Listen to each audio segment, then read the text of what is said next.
সিলেটের সাদা পাথর কেলেঙ্কারির ভাগিদার সিলেটের ডিসি আর কোম্পানিগঞ্জের ইওনো এই দুজনকে বদলি করছে আমাদের সরকার বাহাদুর। এই হয়ে গেল, দুর্নীতি শাস্তি হয়ে গেল? কিছুই হয় নাই। ওদেরকে শাস্তি না দিয়ে বদলি করা হইলো। যেখানে বদলি করা হইলো সেখানে যেহেতু ওরা আবার দুর্নীতি করবে, আবার বদলি করবে, সেখানে আবার করবে। ওরা সারা দেশ ঘুরতে থাকবে আর সবাইকে দেখতেছে বিচার হয় না, শুধু বদলি হয়। বিচার মানে বদলি। ওরা করবে, বদলি করলে সমস্যা কোথায়? দেশের ভিতরেই তো আছে। সারা দেশ ঘুরে বেড়াবে আর দুর্নীতি করবে।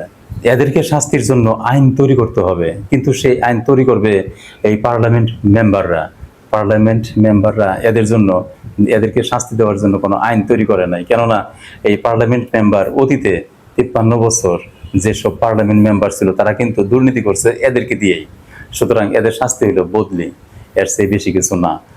ভবিষ্যতে যদি আমরা নতুন বাংলাদেশ গড়তে চাই তাহলে এরকম দুর্নীতি যারা করবে তাদের জন্য দৃষ্টান্তমূলক শাস্তির ব্যবস্থা করতে হবে, আইন করতে হবে। আগে সাসপেন্ড করতে হবে, তারপরে তাদেরকে বিচারের মুখোমুখি করতে হবে। যে টাকা ওরা দুর্নীতির মাধ্যমে আত্মসাৎ করবে তা বের করে নিয়ে আসতে হবে, ওদের সম্পত্তি নিলাম করে দিতে হবে।